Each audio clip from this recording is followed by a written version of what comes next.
kugu dhacaya hadaadan cabin biyo kugu filan. Nabraha Caloosha. Caloosha dhexdeeda waxaa jira xuub ku xandaabsan oo ka kooban 98% biyo iyo 2% maadada sodium bicarbonate, kuwaas oo ka caawiya caloosha dheefshiidka kana ilaalisa saameynta aashatadu u keento caloosha.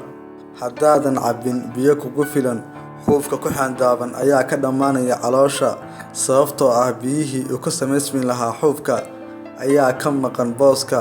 Dhacdadan waxay u horseedaysaa caloosha dhibaatooyin noloshaada khatar ku ah sida nabraha caloosha, gaaska, laab xanuunka iyo calooshaada oo ay buuxiso aashato.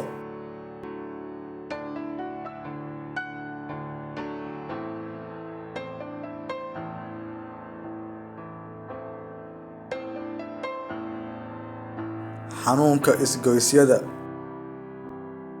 Carjawyada dul goglan isgoys kasta ee lafaha iyo lafdhabarta dheer waxay ka ilaaliyaan lafuhu inay is-xoqaan. Carjawyadan waxay 80% ka kooban yihiin biyo, sidaa darteed cabista biyo kugu filan waxay qoynayaan dhammaan isgoysyada waxayna xoojinayaan kartida lafaha oo ah in ay u dhabar adeegaan socdaalka badan, istaaga badan iyo caafimaad qabka isgoysyada lafaha. Hadaadan qaadan biyo kugu filan, dhammaan carjawyada way ka dhamaanayaan.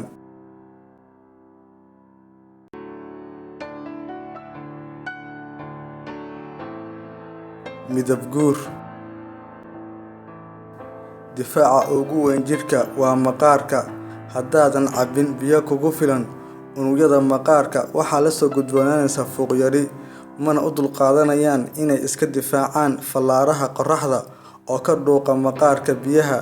Tanina waxay ku horseedaysaa inaad weydo asalkii midabkaaga.